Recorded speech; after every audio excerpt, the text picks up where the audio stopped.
To normal charger Samsung Galaxy S7 with USB cable, you need USB cable and adapter charger.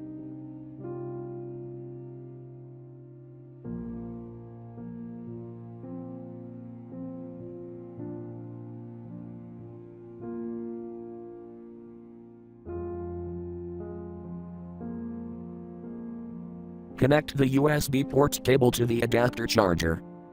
It is important to insert the cable tightly. If the USB cable is not fully inserted into the charger, the charging can be very slow.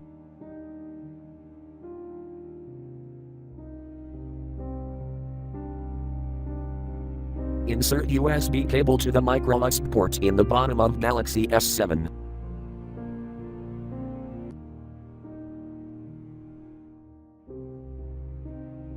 Please make sure the USB cable is inserted tightly.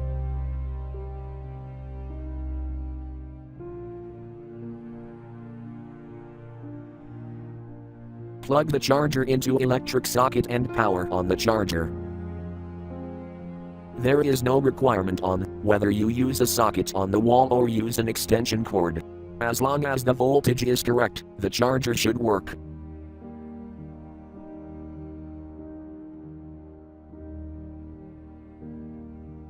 Thank you for watching. Have a nice day.